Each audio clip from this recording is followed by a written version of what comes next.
Yo, 5 votes OT. Yo, let's go OT, man. Wait a minute first. Isang minuto. Timer starts now.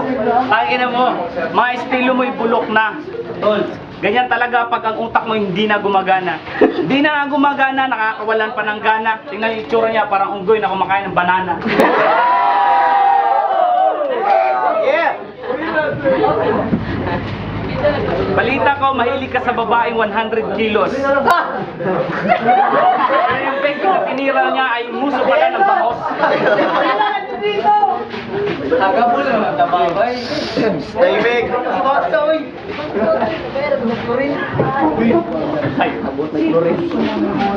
Yung mga magulang mo, parehas may low weight.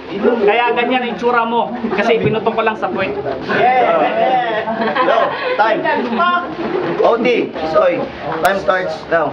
Yo, Boy Talib, hindi ka nakabibilib. Nung inubaran kong girlfriend mo sa madilim na liblib, nakita ko, isa lang dibdib. Para ka lang ipis na aking tiniris. Tangina, may pimples ka sa mukha, pwede patiris. Ang pangit mo! Pangit mo! Ang pangit din ng nanay mo! Kamukha yan yung mga chonggo sa gubat. Tangina, para kang alitap-tap na walang pakpak. Pack yourself!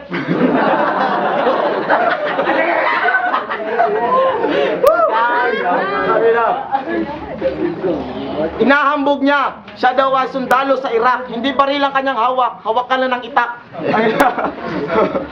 10 seconds. 10 seconds, 5, 4, 3, 2, 1, sa'yo na. Yo, time. Time for judges. This is J. Paul from Rescue. Parehong magaling ang dalawa, pero ang boto pupunta kay Boy Talib. Si Boy Talib, nang umihinto-hinto na si Tisoy, si Diretso. My vote, go for Tisoy. Tisoy. Yo, this is G Gabs.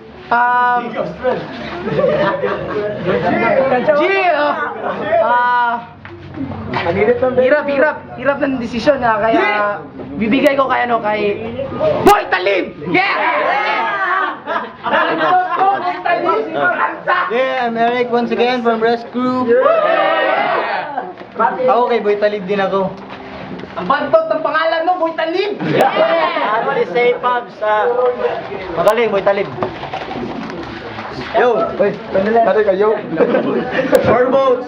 Boy Talib, so this battle goes for Boy Talib, man. Make some noise!